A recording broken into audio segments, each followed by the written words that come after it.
You're listening to an Airwave Media podcast. This episode is brought to you by Paramount Plus. Get in, loser! Mean Girls is now streaming on Paramount Plus. Join Katie Heron as she meets the plastics in Tina Fey's new twist on the modern classic. Get ready for more of the rumors, backstabbing, and jokes you loved from the original movie with some fetch surprises. Rated PG-13. Wear pink and head to ParamountPlus.com to try it free. Every day, we rise, challenging ourselves to work for what we believe in. At U.S. Border Patrol, protecting our borders is more than a job. It's a calling. Agents answer the call, working together to keep our country and communities safe. If you're ready for a new mission, join U.S. Border Patrol and go beyond. Learn more at cbp.gov/careers. Recorded in Chicago, Illinois, with your hosts, Ken, Matt, Neil, and Jeff. This is Triviality.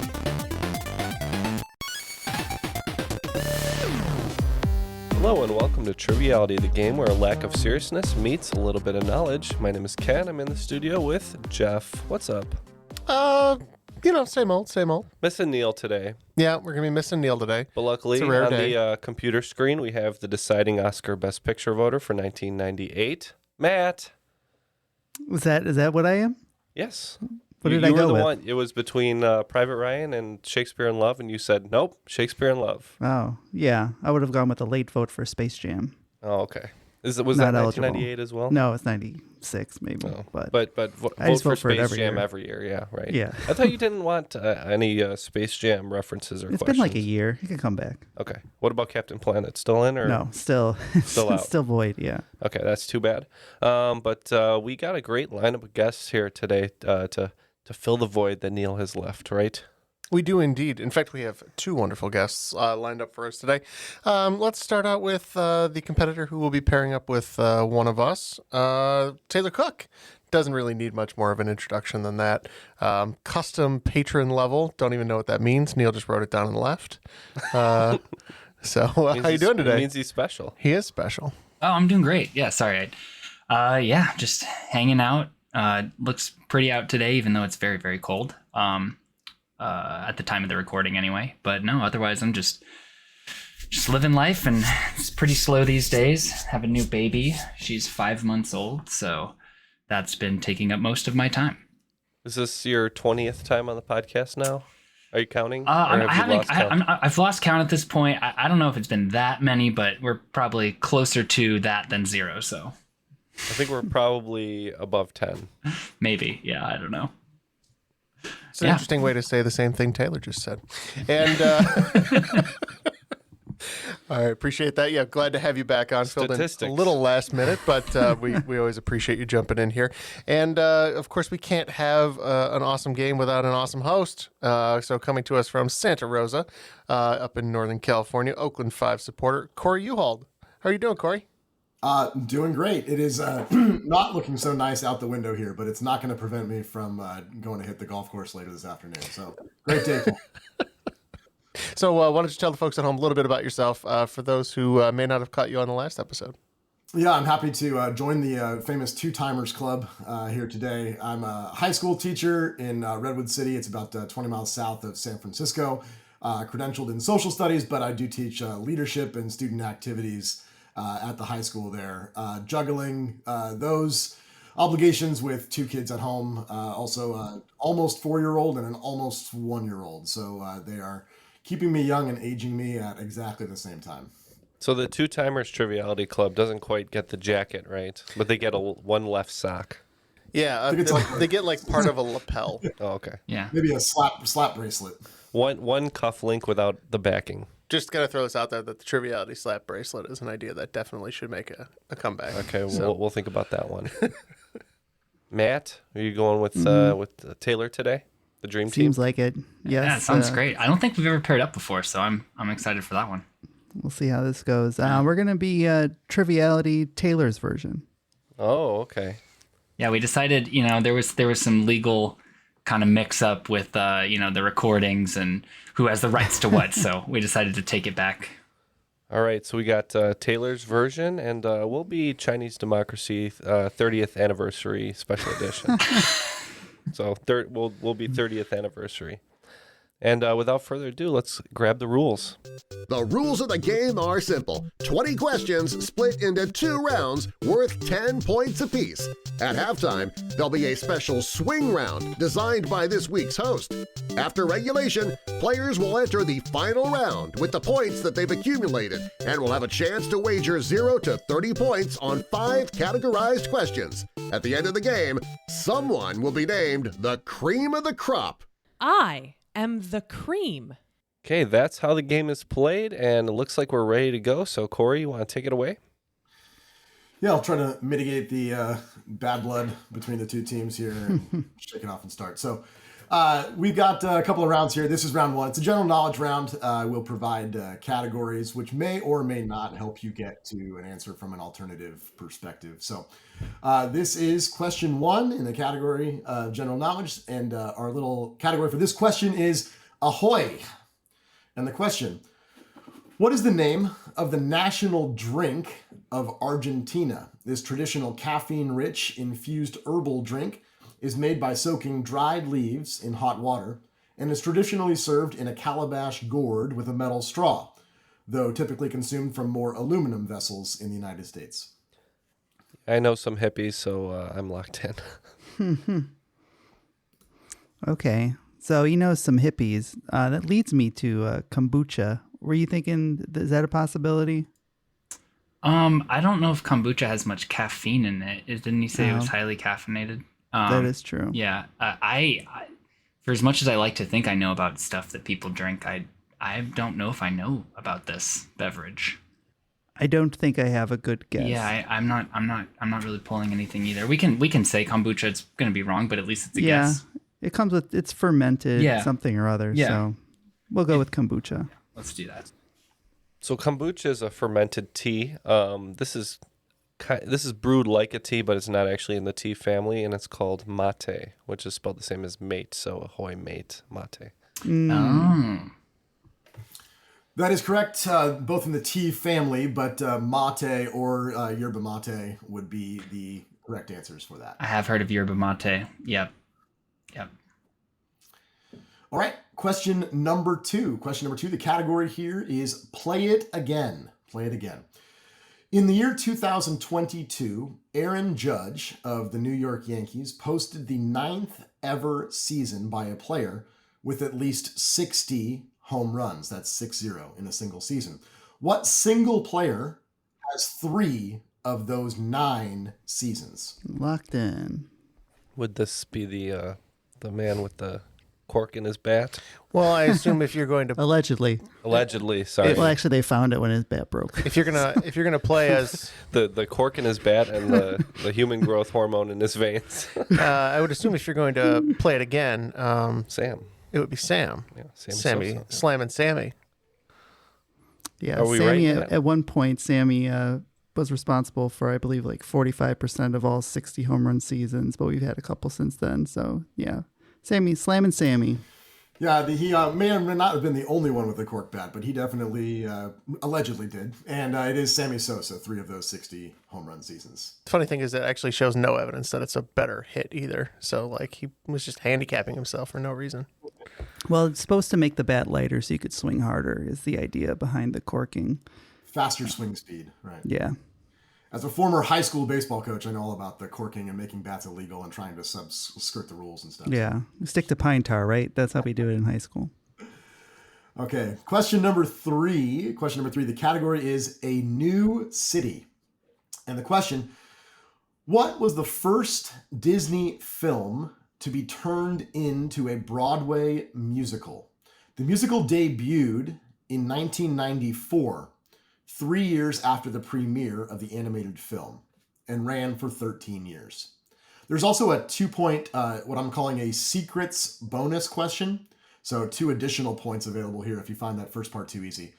An entirely new song called The Change in Me was added to the musical in 1998, when what R&B singer with #1 hit singles You're Making Me High, Let It Flow, and Unbreak My Heart joined the cast in the principal role? All right, so they're locked in. We've gone through a few options going through over the timeline. It looks like, what would you say, Aladdin? I Seems I think that seems pretty close to that time frame. Okay, so we're going to go with Aladdin and Toni Braxton as the singer. Okay, we weren't sure on the singer, but we were trying to nail down the 91 release, and the closest we could get, we think, is Aladdin, but we're not sure. All right, so we have a couple of guesses for Aladdin and Toni Braxton. The correct answer here, the New City, if you were thinking about French translations, that's Villeneuve, as I screw up my pronunciation, but that's the author of a 1740 novel called Beauty and the Beast, which is the movie we're looking for, 1991 animated release. And the singer who joined the Broadway cast is Toni Braxton. I thought Beauty and the Beast was just a little later. I thought so. Yeah. Maybe I was getting Didn't even consider years it. mixed up. Yeah. That's okay. All right, next question. This is a two-answer question, so I'll give you 5 points for each one. And because there are two separate answers, I was not smart enough to write a clue that would serve both of them. So there's no category, but there are two correct answers. You can get 5 points for each correct one. I'm looking for, there are two Latin American women, and only two, who have won an Academy Acting Award. Both are for Best Supporting Actress. The first was in 1961. The second was in 2013. So I'll give you 5 points for each of the two Latin American women to win Academy Best Supporting Actress Awards. So just to add one clarifying point, this would be the 2014 Oscars ceremony celebrating 2013 films. Let's So they're locked in. Okay. Do you want to go with that answer? So I think we don't have many options for the 1961 one, and you said a name that sounded like a classically trained acteur. So we said Eva Perón. That's what we'll lock in with. And then the 2013 one kicked around some names. You want to go with Michelle Rodriguez? Let's do it. Okay. Michelle Rodriguez and Eva Perón. Okay, we're pretty sure on the older one is Rita Moreno. And for the newer one, I can't quite nail it down, but we're going to say Penelope Cruz. I know she's been nominated a bunch of times. I don't know if Kick she that won one for around, supporting. too. Yeah, that was our other guess. We also said Selma Hayek, perhaps, but I can't remember specifically her winning for supporting either. So we have a couple of guesses here. This is sort of the weird trivia question where I think that the older one is actually the easier one to get. It is Rita Moreno for West Side Story. She won Best Supporting Actress, 1961. The second film, I do believe Penelope Cruz has won an Oscar, though she is Spanish and not technically American. This difficult one is... it's tough to pull, but she is a Mexican-Kenyan actress. Oh, Lupita Nyong'o. This is Lupita Nyong'o. Yep. Well done. Yeah, that Rita Moreno, I was like, it's going to be a name I've heard before, and I just didn't think of her as Latin American for whatever reason. All right, on to question 5. Great. With question 5, maybe we'll move back towards the wheelhouses. This is I Have a Dream. And the question, the Chicago Bulls famously won 6 NBA titles between 1991 and 1998, the first from 91 to 93, after which Michael Jordan stepped away to try his hand at baseball. MJ returned to lead the Bulls to another three-peat during the 96, 97, and 98 seasons. Which NBA franchise won back-to-back titles while Jordan was away? I'm going to say I believe we're locked in for Matt's sake. Yeah. The category was I Have a Dream, so would that be the Kings? Yeah, I believe it was the Sacramento Kings. Okay, we're locked in then. Oh, that makes me sad. The Kings have never won. I believe they won maybe when they were in Rochester. No, the Dream in question is Hakeem the Dream, who played for the Rockets. Hakeem Olajuwon. Well, I wasn't going to get that anyway, so... That is correct. Hakeem the Dream Olajuwon, center and Hall of Famer from the Houston Rockets, who won those 2 titles in Jordan's absence. Thanks for giving 2 sports questions so we have some points. It's a rough first half for us. As I mentioned in the last game, if I could write an entirely sports game, that would be my wheelhouse. So, All right, it's been blow for blow so far in the first 5 questions. It's 25 for 30th anniversary and 22 for Taylor's version. Great. We'll move on to question number 6. And this is in traditional before and after formatting. So I'll provide 2 clues. They overlap. And the category is legend, wait for it, Mary. And your question is, a television series debuting in 2005 featuring the life reflections voiced by Bob Saget about encounters with an Albanian Indian founder of the Missionaries of Charity and winner of the 1979 Nobel Prize. So this would also be a show I'd watch. And how did we meet your mother, Teresa? I believe that's what it is. So How I Met Your Mother, Teresa. We said the same thing. So it looks like the wheelhouse is just writing before and after questions about 2000s TV sitcoms. So there we are. That is How I Met Your Mother, Teresa. That is what we're looking for there. Okay, question number 7. Question 7, and the hint, I shouldn't say the hint, the category, may or may not be a hint, is, oh, I just can't wait to change my name by a letter. And the question is, what is the name of the first web browser for Macintosh operating systems? It was introduced in 1992 and takes its name from a popular genre of Afro-Brazilian dance music and is also the name of a popular Adidas indoor soccer shoe line. So he said, I just can't wait to change my name by one letter. Yeah. Oh, okay. It all clicks So for me. is now. that like a Lion King hint? I just can't wait to be king, and then it's Bing? No? Oh, well, I know Bing is the Microsoft. You got a better guess? No. All right, we're in with Bing. Yeah, so I actually played a lot of indoor soccer as a child, and I had several iterations of this shoe. I believe it's also the name of a dance, which would be samba, S-A-M-B-A, which Simba would be one letter different. So samba. We're on these clues, but we're missing it by a little bit. I'm tempted to award partial creativity credit for Bing. I haven't got that brainstorming. I like that. But this is samba, which is the Afro-Brazilian dance and also the name of an indoor soccer shoe. I used to have those too.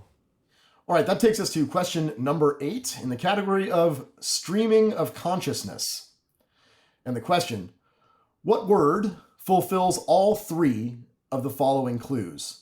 1, a Danish jewelry manufacturer. 2, a symbol in Greek mythology cautioning against curiosity. And 3, a fictional moon that provides the setting for James Cameron's Avatar. We're locked in. I think I'm one of 7 people who's still never seen Avatar.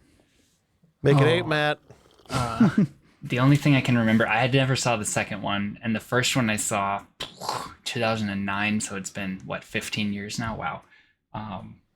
I know the Don't people... say that 2009 was 15 years ago. I know the tribe were called the Na'vi, I remember, but I don't know the... And then the Danish jeweler. Oh, it's Pandora. Oh. It's like Pandora's box, right? Oh, you and don't want to Pandora open... is definitely and Pandora's a a jeweler, yeah, I think. Yeah, let's go with Pandora. The Ungiven Clue music streaming service from a little while back. Yeah. It still exists. Pandora. Just nobody uses it. And the category was sort of given streaming of consciousness, which was there as well. So this is Pandora. Successfully fills all 4 of those clues, actually. Are we on Pandora? Does anyone know? Can you listen to us on Pandora? You don't know. We don't know. If you're listening to us on Pandora, please let us know at trivialitypodcast@gmail.com. All right. Number 9, the category is forever, and I can spell that upon request. The question, what is the name of the fictional group created in 1999 as a satire of boy bands like NSYNC and the Backstreet Boys that were part of a self-titled MTV movie and a spin-off television series? Songs from their debut album include Say It, Don't Spray It, Rub One Out, and You Plus Me Equals Us. Matt's locked in. Yeah, I know my calculus. What was the name of that? Boys Forever. So I can't pull it. I've seen the movie. I just can't. I blocked it out. It's too stupid. I can't remember what it's called. Yeah, it was one of the other singles that he didn't list, obviously, because it says the name of their band is Together with a 2. Right. Yeah. That is correct. It is Together. To Get Her. Yeah. Oh, clever. All right. Question number 10 to wrap up round number 1. Category is Leaving No Crumbs Behind. Shopska salad is a cold salad composed principally of tomatoes, cucumbers, onions, and topped with a white brine cheese called sirene. While the dish is widely popular throughout southeastern Europe, it's claimed as the national dish of what country, as the colors of the salad recall the nation's flag? All right, looks like we're locked in. All right, Matt. Well, the ingredients are red, green, and white, right? Yeah. So that narrows it down. That's several. I don't think it's Italy. Well, I think Hungary's color is red, white. Yeah, I was going to say that as well. And the category leave no crumbs behind because you'd be hungry. Also, he spelled crumbs with a K. I don't know if that means anything, but it could mean something. Yep, we locked in with Hungary as well. So leaving no crumbs behind would presume to lead us to Hungary. This actually came out from a slightly different way. So the reason it is spelled Krum is it's a reference to the J.K. Rowling Victor Harry Crumb. Potter character Victor Crumb. And if you recall, he is from Bulgaria. Bulgaria is what we're looking for there. And Taylor's version is surging ahead at the end of the second round. They have 62 points, 30th anniversary, 45 points. But, Matt, it's still anybody's game, right? It is anyone's game. I've heard that. Before we move on to the swing round, just want to remind you about our lovely Patreon. If you're already a Patreon supporter, we thank you. And you're not actually hearing this because all our Patreon episodes are ad-free, right? They are indeed. And if you want those ad-free episodes, any amount on Patreon is ad-free. But if you want all of our bonus episodes, which we're doing one a week now, which is pretty awesome, we write trivia questions and do our Ask Me Anything style crop drops. That's at $5. Above that, you get character boxes, gift boxes, posters, etc. Great stuff over at Patreon. Please join us at patreon.com/trivialitypodcast and become a Patreon member. And Taylor is proudly holding up his Patreon box. All right, Corey, let's move on to the swing round. What do you have for us? All right, so the swing round, I'm going to throw some questions at you. The title of this round is Also a Ford Model. So I'm going to give you 10 clues. Each of them has an answer, but that answer is also the name of a vehicle produced by the auto manufacturer Ford. Question number 1. A 2015 American crime dramedy where suave con man Nicky Spurgeon takes an aspiring femme fatale under his wing, starring Will Smith and Margot Robbie. Question number 2. A shared track title for singles off of Metallica's 1984 Ride the Lightning, Hoobastank's 2003 The Reason, and Rupert Holmes' 1979 Partners in Crime. Number 3. A British men's adult softcore pornography and erotica magazine, specializing in non-professional photographs, many submitted by the magazine's readers. Number 4. A reaction in which 2 or more atomic nuclei, usually deuterium and tritium, hydrogen variants, combine to form one or more different atomic nuclei and subatomic particles. Next, a member of a Texas law enforcement agency, also known as the Tejanos Diablos. Number 6, the first Black American superhero in mainstream American comics, first introduced in 1969. Number 7, a free and open source email client software from Mozilla. Next, the ring name of Canadian professional wrestler Adam Joseph Copeland, the first professional wrestler to claim victories in King of the Ring, Money in the Bank, and the Royal Rumble events. Next, a line of ceramic glazed dinnerware noted for its Art Deco styling and its range of often bold, solid colors. Number 10, Israel's largest brewer and second largest beverage company, producing beers including Gold Star and Maccabee. And I threw just one extra one on there for the heck of it. A featured DJ on the Beat 102.7 in the Grand Theft Auto video game series on the tracks Grand Theft Auto: The Lost and the Damned, and Grand Theft Auto: The Ballad of Gay Tony. Jeff thought this was going to be easy, but I'm sure we can come up with a few of these at least as we think about these, and we'll be right back after these messages. Hey, it's Kaylee Cuoco for Priceline. Ready to go to your happy place for a happy price? Well, why didn't you say so? Just download the Priceline app right now and save up to 60% on hotels. So whether it's Cousin Kevin's Kazoo Concert in Kansas City, go Kevin, or Becky's Bachelorette Bash in Bermuda, you never have to miss a trip ever again. So download the Priceline app today. Your savings are waiting. Go to your happy place for a happy price. Go to your happy price, Priceline. Everybody in your crew identifies as either Big Mac Burger, McNuggets, or McCrispy Sandwich. But you're the Filet-O-Fish Sandwich all day. That crispy fish, that savory tartar sauce, that melty cheese, that pillowy bun. Yeah, you get it. Every time. And if you love the Filet-O-Fish, right now you can catch two of the classics you love for just $6. Limited time only. Price and participation may vary. Cannot be combined with any other offer. Single item at regular price. Ba-da-ba-ba-ba. And we are back, and we have our answers, some of them correct and some of them maybe not so correct, but we will see in a moment. Go ahead and give us our questions one more time, and we'll see what we came up with. Okay, great. So the category of the round is also a Ford model. So every one of our answers has a disambiguation answer and is also the name of a Ford model car. Number one, a 2015 American crime dramedy where suave conman Nicky Spurgeon takes an aspiring femme fatale under his wing, featuring Will Smith and Margot Robbie. We said Focus. And we went with Maverick. Points for one team here. This is Focus, is the name of that film. We knew Focus was a Ford. I don't know why we didn't go with that. Yeah, I don't know either. Oh, we have a lot written down here that we didn't go with, so we'll see. Number two, I'm looking for a track title for singles from Metallica's 1984 Ride the Lightning, Hoobastank's 2003 The Reason, and Rupert Holmes' 1979 Partners in Crime. The Rupert Holmes album specifically, that song is well known, but often known as something else. Yeah, the second we heard Rupert Holmes, I don't know why we didn't think of it. I don't know either. You know, the funny thing is thinking about Ride the Lightning is a variant of two different Ford F-150 models, but we said Escape, which I think is the Pina Colada song. Mm-hmm. Yes, we like getting caught in the rain here too. We said Escape. Yoga and champagne aplenty. This is Escape. Very good. Question number three.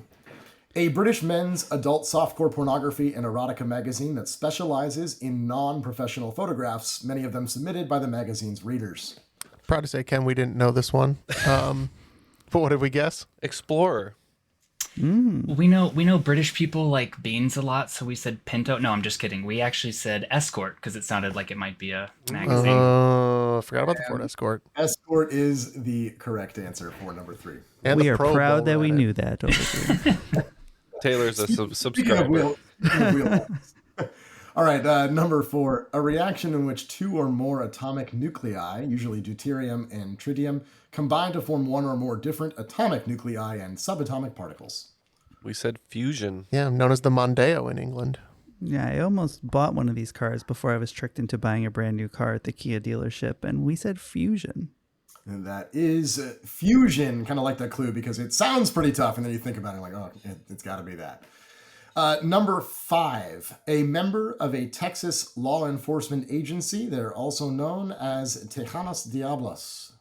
We said the Ranger. We also said Walker, Texas Ranger. Yeah, I initially had Walker in the clue and then thought there was no thinking necessary to get there. This is Ranger is what we're looking for.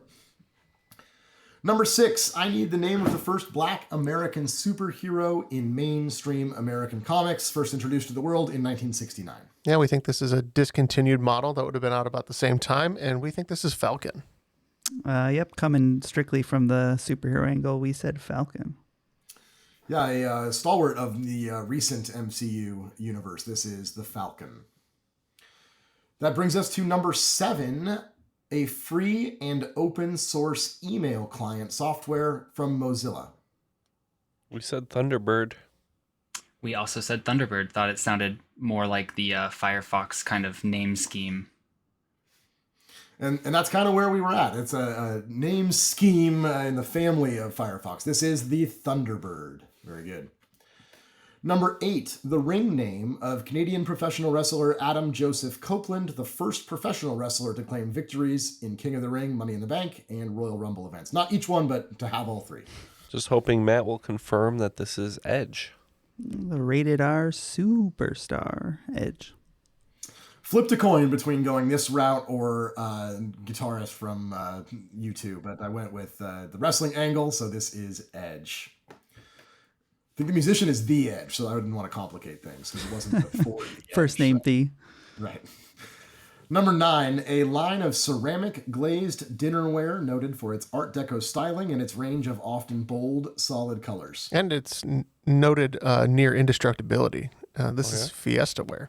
Yeah, So we said Fiesta. pretty sure the orange stuff is expensive because I think it's radioactive. Yeah, so we said Fiesta ware as well. Successfully fulfilling a 3-year-old pledge to my wife to include Fiesta ware somewhere in a trivia game that I wrote. So there it is. Fiesta is what we're looking for there of Fiesta ware. Number 10, probably a challenging one, but Israel's largest brewer and the second largest beverage company in the country. It produces beers including Gold Star and Maccabee. We went with Tempo. Ooh, that sounds good. This one's a complete guess. We just figured you might have it on here somewhere, and we said Mustang. It's also the Italian word for time and translates into musical terminology as beats per minute. This is the Ford Tempo. Tempo. And finally, number 11, a featured video game voice. This is outside of my range of expertise, but I was able to look it up successfully. Who appears in the Grand Theft Auto series, including Grand Theft Auto 4, Grand Theft Auto The Lost and the Damned, and Grand Theft Auto The Ballad of Gay Tony. What is that DJ's name? We just thought of a Ford model that sounds like a good DJ name, and we said Flex. We said DJ Puma. Points to one team here. This is Funk Master Flex. Oh, Wow. that's a name I know. Very nice. That's a shame. Wow. Good pull. At the end of the swing round, looks like Taylor's version still holds a slight lead at 102, but 30th anniversary creeping up with 95 points. Closing that gap, Ken. Yep. All right, we are neck and neck, as they say proverbially. We'll head to our second full general knowledge round. No category hints here, although you can do some work on your own and maybe find them. Number 1, I'm looking for what golf club features a famous 3-hole stretch over its 11th, 12th, and 13 holes that's known as Amen Corner. The club has a controversial history when it comes to treatment of minorities and women, and did not admit its first female members until 2012. Also, because each of these questions doesn't have a category, I'm going to give every one of them has a 2-point bonus attached to it, just so a little separation for the teams. So the 2-point bonus here, if you can name either of those 2 women admitted in 2012 as the inaugural female members. Okay, they're locked in. Do you have an idea on this one? I do not. I believe this golf place you can still knowledge. get a sandwich for $2. They have very good deals here. I think this is Augusta National. It's where the Masters are played. Is that in Georgia then? Yeah, and I know that they came under fire for that very reason. I don't know any of the women that would have been. Yeah, I don't know if it would have been like pro golfers that they let in for some reason, or if it was like a publicity stunt and it's like people native to Georgia. Yeah, and I mean we'll just say Hillary Clinton because or 2012. They let's let say in Michelle 2 Obama. famous deceased women or something like that as a stunt. All right. Let's say Michelle Obama is the guess. Let's do that. We actually also said Augusta just because of Caddyshack, and we don't know the women in question. Okay, we get to give some points out here. Correct answer is Augusta. This is where they play the Masters every year. That's insanity. That's a good guess. One of the more famous golf courses in the world. And the 2 women admitted in 2012, one of them near impossible to get, Darla Moore, but the name that we know is Condoleezza Rice. Oh. We weren't so far off. Yeah, politician. Yeah. Question number 2. Again, no category, but a 2-point bonus subsequent to the question. What is the name of the Prussian, that's P, Prussian and German statesman who issued a famous blood and iron speech advocating for the unification of German territories? And in 1871, he was appointed the first imperial chancellor of the German Empire. The 2 bonus point question, if you can name the German head of state who clashed with our answer and forced his resignation from the chancellorship in 1890. Looks like we are locked in on both counts. That's bad for us. I don't. Do you have any idea? Otto is a German name, isn't it? Oh, Otto von Bismarck. I don't know. I just thought it sounded. That's a name. Yeah. It might be a wrestler. I might not know anything. I definitely don't, as far as this is concerned. We'll go with Otto von Bismarck, and I don't know. I don't have a guess for the second part. And let's go with Dutch boy. Yeah. Yeah. We said Otto von Bismarck for our answer, and we thought the head of state was Wilhelm. absolutely screaming against his statements, and we said it was Wilhelm. Correct answer here. We are looking for the German-Prussian statesman who issued the blood and iron speech. That is Otto von Bismarck. Gave that speech and advocated for the unification of Germany. But he clashed with the Kaiser of Germany, which is Kaiser, and I'll leave some discretion up to you here. This is Kaiser Wilhelm II. The second? Yeah. You give him points. I'm tempted to give it. think If you would have asked for clarification, I would have said 2. But. Which Kaiser Wilhelm? Yeah. Hey, we're on the board though, Matt. Yeah. You said Otto, and I'm like, I know one, 2 Ottos, the bus driver and von Bismarck. Question number 3. What is the name of the Western-themed hotel at Disneyland Paris? It's also the name of a Native American tribe whose famous leaders include Black Kettle and Dull Knife. And then the 2 extra point question. I need the name of what singer who was nominated for Best New Artist at the MTV Music Awards in 2010, released a 2015 single with the same name. We're gonna go ahead and lock in for the main answer. The other answer, we're just gonna take a Lucky Johnson. Okay, Matt, do you have any thoughts here? Initially, I was thinking the artist might be Drake. Okay. 2010 is roughly when he came onto the scene. Yeah, yeah. I don't know if he has a song based. And then Cherokee again, because we're coming up. Maybe he was researching Ford models, and Cherokee came up, and he wrote this question. Just 100%. That's like game theory. What I'm thinking, possibly. I always think of contingency funny answers when I don't know it, and so I was thinking of Apache and the Sugar Hill Gang, but I don't think that's a little bit before that time. I think so. Yeah. So yeah, if it's Cherokee, Seminole. I can't think of any other tribes right now. Yeah. The other thing is I don't want to guess something and then be just like super wrong. And Yeah. You want to go Cherokee then? Sure. Let's do that. Okay. And then you just want to guess Drake? Yeah. Let's do that. We said Cherokee, and we're just taking a Lucky Johnson for the artist. Okay, unfortunately, no points here. This is the Hotel Cheyenne is what we're looking for there. A Western-themed hotel in Disneyland Paris. And the MTV Best New Music Artist in 2010, who released a single called Cheyenne, is Jason Derulo. Oh. Okay. I don't know how he worked his name into that song. It's always right at the start. It's the hook. That's right. Yeah. You can start any Works song. it into any song. Question number 4. What television show that aired 41 episodes between 2016 and 2022 boasts guest appearances by an incredible list of stars, including but not limited to Jaleel White, Michael Vick, Soulja Boy, and Alexander Skarsgård as a sexually depraved cannibal? 2-point bonus question.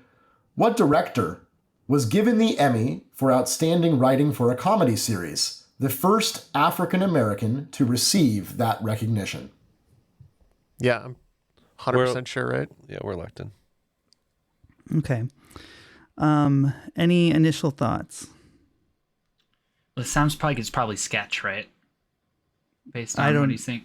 Oh, maybe not then. I don't know. I don't know that show.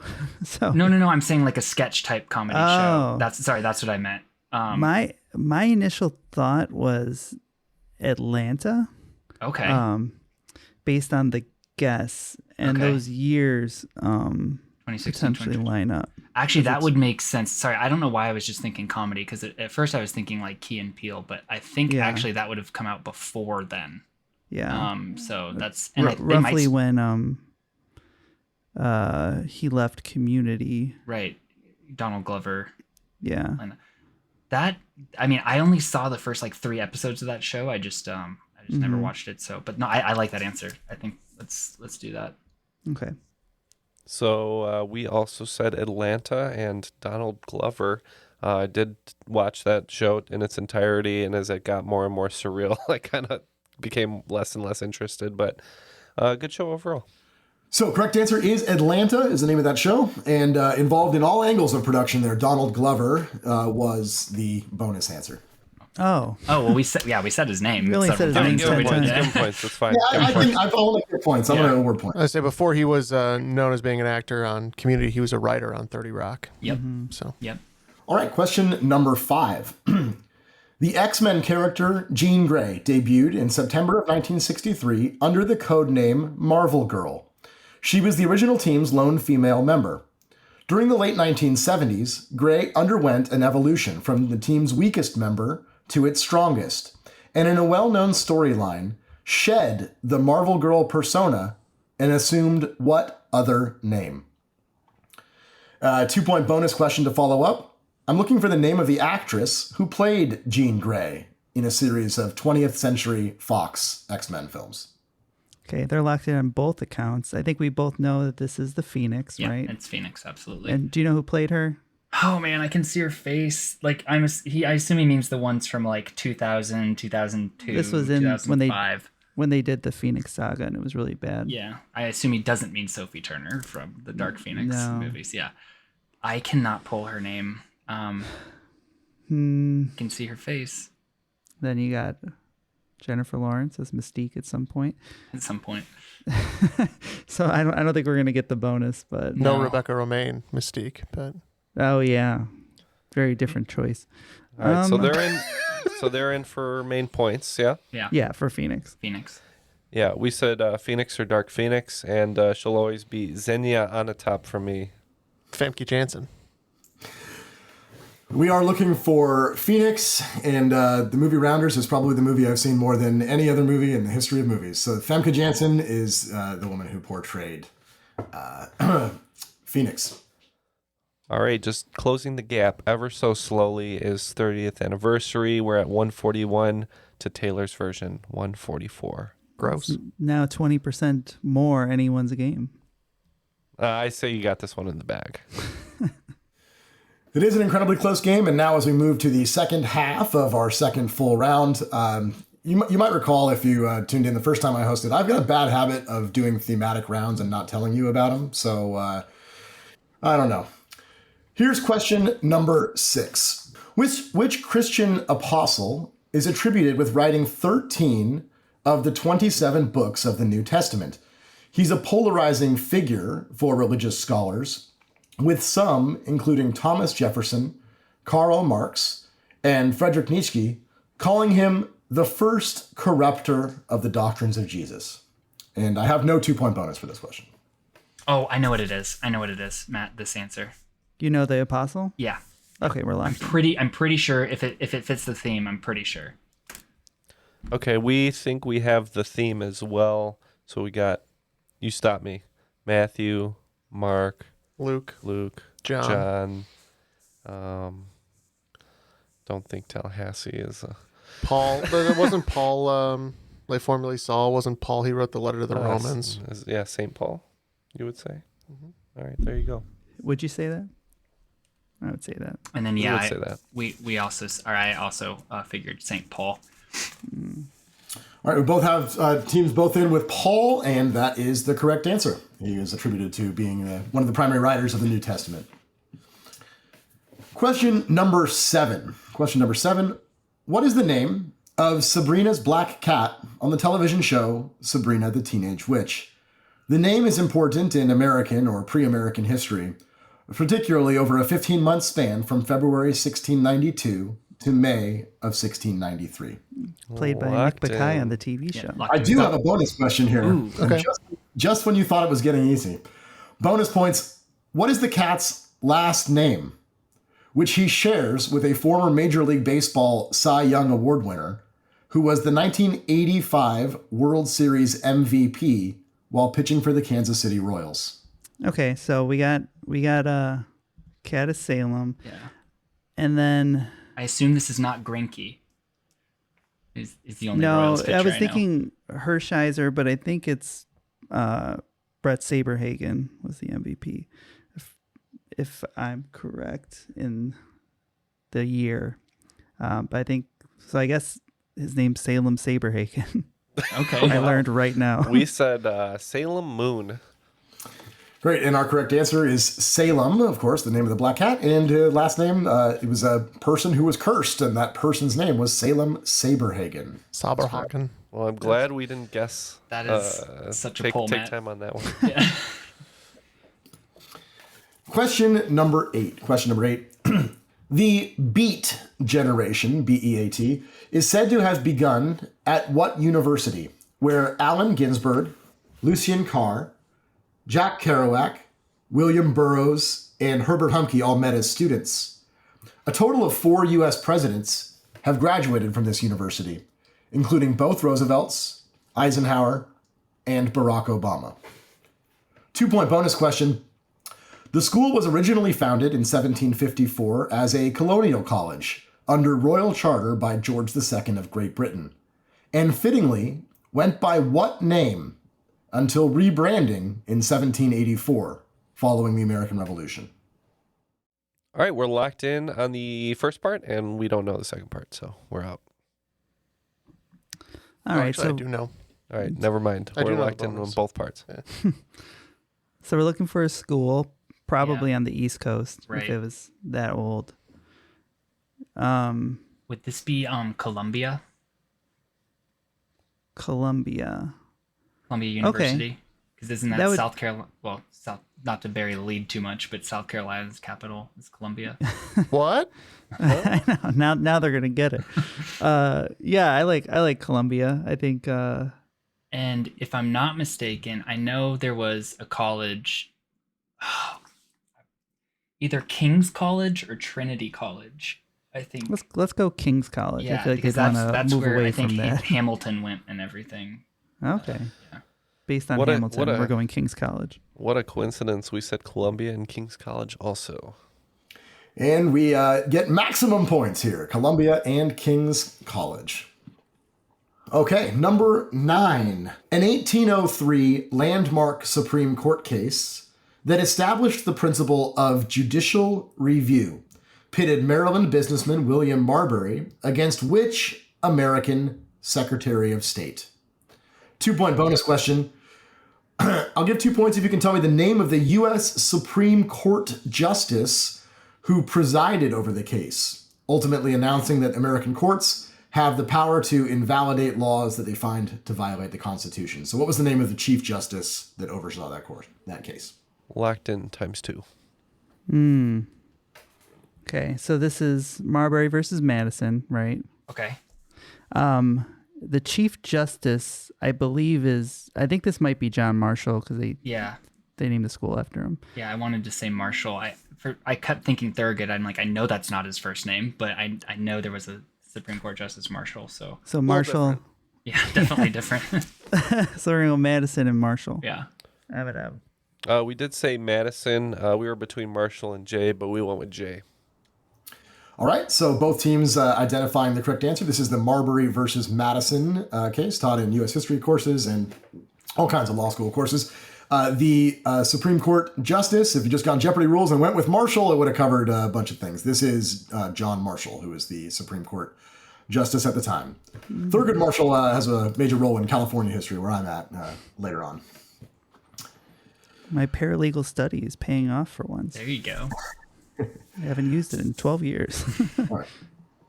Now we're on a roll. I'm wondering if I should have stretched out the theme reference a little bit longer. But question number 10.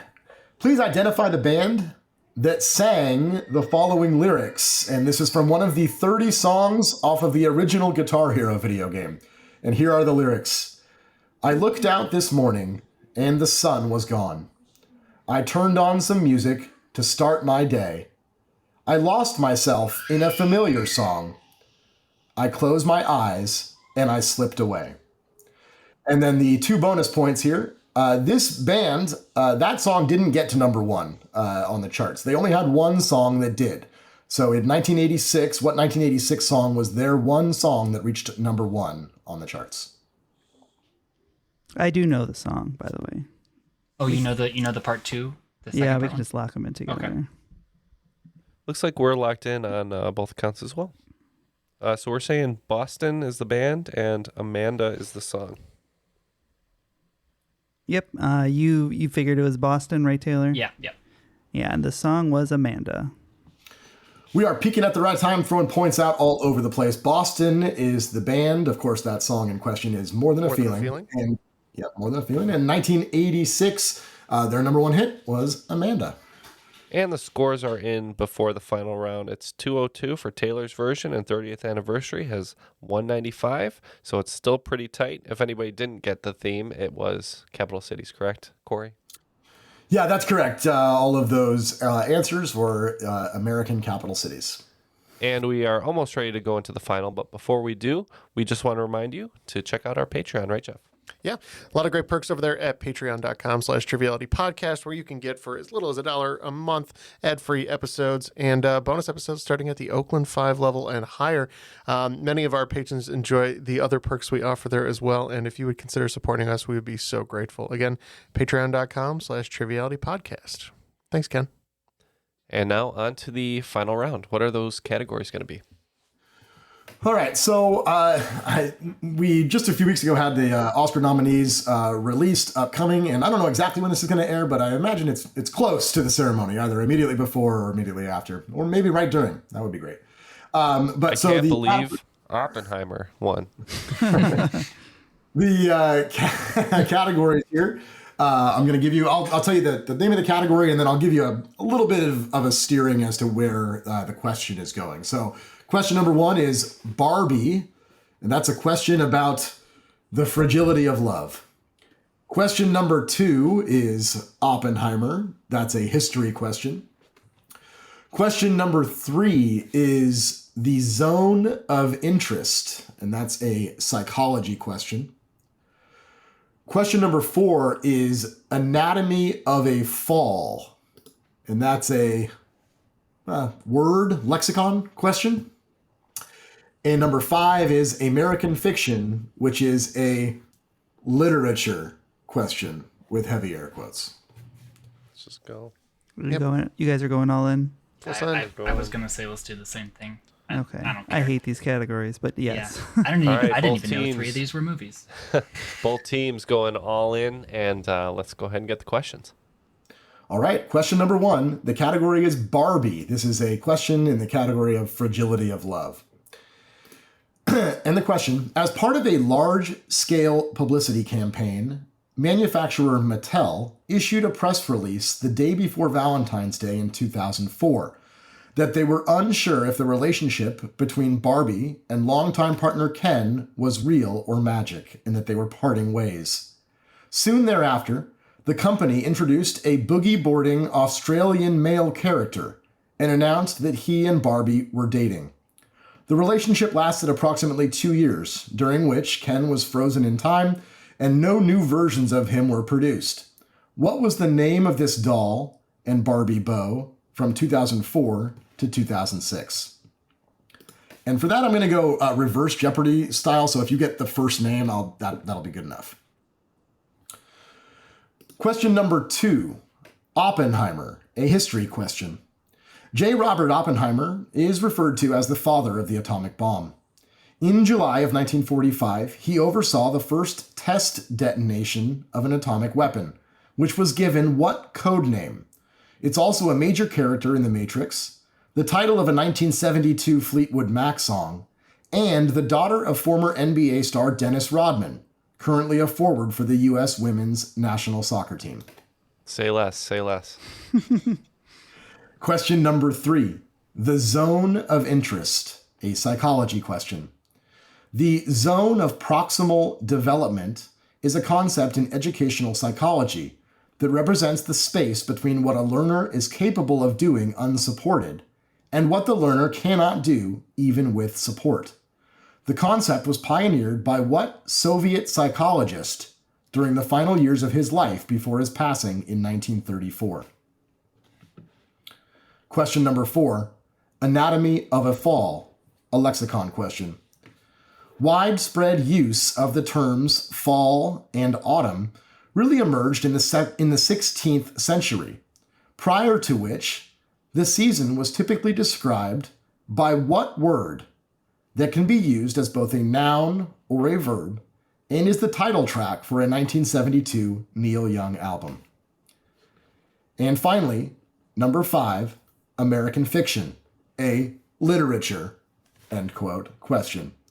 While Andrew Carnegie is often called one of the world's first billionaires, and while he was known to fund library projects, he did not do much writing himself. But according to Wikipedia's highly reliable database, judging by the metric of maximum estimated sales, who is the best-selling American fiction author of all time, with more than 800 million in estimated copies of books sold? All right, there we have it. We have our questions. Let's think about these, and we'll be right back. Want to learn how you can make smarter decisions with your money? Well, I've got the podcast for you. I'm Sean Piles, and I host NerdWallet's Smart Money Podcast. On our show, we help listeners like you make the most of your finances. I sit down with NerdWallet's team of nerds, personal finance experts in credit cards, banking, investing, and more. We answer your real-world money questions and break down the latest personal finance news. The nerds will give you the clarity you need by cutting through the clutter and misinformation in today's world of personal finance. We don't promote get-rich-quick schemes or hype unrealistic side hustles. Instead, we offer practical knowledge that you can apply in your everyday life. You'll learn about strategies to help you build your wealth, invest wisely, shop for financial products, and plan for major life events. And you'll walk away with the confidence you need to ensure that your money is always working as hard as you are. So turn to the nerds to answer your real-world money questions and get insights that can help you make the smartest financial decisions for your life. Listen to NerdWallet's Smart Money Podcast wherever you get your podcasts.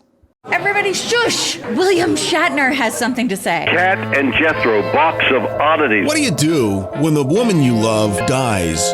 Well, of course you dig her up and you live with her. Aww. The show examines weird things. There are plenty of old photographs from this time period of children out in the streets playing in and among the dead horse carcasses. Oh, I miss those days. Things used to be so much simpler. Cat and Jethro. Then there's the urine wheel, which sounds like a really bad game show. They've done weird things.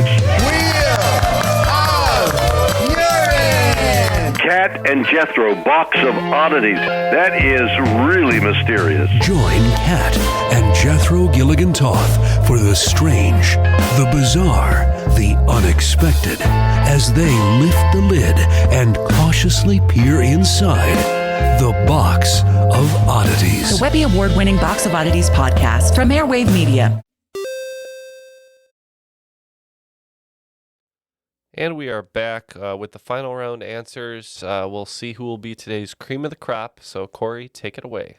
Question number 1, the category was Barbie, and what I'm basically looking for, I need the name of Barbie's temporary relationship from 2004 to 2006. Barbie's beau, Blaine. Jeff was a big collector of Blaine. I wish that had there a younger was sister, Ken. Oh, I wish that there was a studio apartment Ken that came out at the time to see what he was up to, but there wasn't. We were just thinking of hunky Australians, and we went with Kelly after Kelly Slater. I was going to say, although I'm thinking about that now, I remember that he's actually from Florida, not Australia. So whatever, who cares? I did try to jam a couple of clues in here, not knowing whether Ken and Barbie's relationship was real or magic. And then later when Ken was frozen in time, those are the names of David Blaine specials that were scattered in there. So Blaine Gordon, actually, is the full name of Barbie's boyfriend. That's a very Australian name. Question number 2. The question was Oppenheimer, a history question. I'm basically looking for the name of the first test detonation of an atomic bomb. Also a Matrix character, and also Dennis Rodman's daughter, who plays for the U.S. women's soccer team. We said Trinity. We also said Trinity. Full points to both teams. Trinity is the correct answer. Number 3, the zone of interest, a psychology question, maybe back there in the recesses somewhere. Which Soviet psychologist pioneered the concept of the zone of proximal development? Well, we didn't know specifically, so I just chose a Russian who's in my head all the time, Zena Anatov. When I think of Soviet psychologists, it's just my automatic response. I say Pavlov, so we said Pavlov. I like the automatic response. This one was cranked up to 11 midway through the final round. Lev Vygotsky is what we're looking for there. Vygotsky is the correct answer. Oh, I should have known. I never even heard the name. Yeah, I was right. What state capital is that? Just when That was everyone my was second saying choice. things were too easy. I Number think the 4. monkey would have randomly typed the Bible before I figured that one out. Number 4, Anatomy of a Fall. Fall and autumn are terms that are commonplace now, but prior to the 16th century, what word was used? We said harvest. We also said harvest. Both teams getting points here. Harvest is the correct answer. Describes what was being done. And finally, American fiction, which is a literature question. I'm looking for the name of the best-selling American fiction of all time, with more than 800 million in estimated copies of books sold. Well, we're hoping since Andrew Carnegie was a steel magnet, he might have attracted the likes of Danielle Steele. Oh. That's a really good guess. We just picked a guy who sells a lot of books because he's all over the place. John Grisham. I heard the team discussing U.S. Steel and Andrew Carnegie, and that's where we were trying to get. Why was Carnegie there? Author of The Gospel of Wealth himself. But Danielle Steele is the best-selling American author of all time, something we should all definitely be proud of. That concludes today's game. Unfortunately, not a super strong showing in the final round by Taylor's version. They end at 172, but a very strong showing by 30th anniversary of Chinese democracy. We ended up with 285, making us today's cream of the crop. Yeah, I know. I'm living in a nightmare, and I am the cream. Nicely done, Jeff. And nicely done, Taylor and Matt. Good game, guys. Yeah, you too. Yeah, we just couldn't get the Barbie and couldn't leverage your Steel Town knowledge. That's correct. But you had a little edge on us for the whole game, much like the Canadian wrestler. But Taylor, thank you so much for joining us today. Any final shout-outs before we have to go? Absolutely, yeah. I mean, it's always a pleasure. I always love coming on. You know, with this appearance, as we were talking about before, I basically have a Triviality bingo card, and losing with Matt now puts me at, I almost have a four corners. I just either need Neil to get a nosebleed during a recording, or Ken to get a tattoo live while we're recording as well. So, you know, who knows? That's planned. Maybe it'll happen next time. But otherwise, shout outs to my wife who's taking care of our daughter upstairs so that I can be here for this, as well as I just want to shout out Drew's Clues Trivia in Pittsburgh. He writes a great game, and if he's listening to this episode, you do a great job, Drew. Can't wait to play more of your games later. And we couldn't have had a great game today if not for Corey bringing the awesome questions. Thank you so much, Corey. And any final shout outs from you? Yeah, my pleasure, guys. Great to be back. Had an awesome time. And shout out again to my wife as well, who's watching the kids upstairs, to all my friends who helped me along the playtesting process, and also a big shout out to the graduating class of 2024 from Sequoia High School, because a few of them promised me they'd tune in as well. So as they approach graduation, special time of their lives. Very good, Corey. Thanks again. And one last thank you goes out to Airwave Media. You can find them at airwavemedia.com. And they're a network, along with other great shows, such as The History of China, Movie Therapy, and how about Box of Oddities? You might hear something with them coming up soon on Triviality, and vice versa. So looking forward to that. And without further ado, that'll be the show. We want to thank you for listening, and thank you to Taylor and Corey. For all of us here at Triviality, Matt, Jeff, and myself, and Neil somewhere, My name is Ken, and that was Triviality.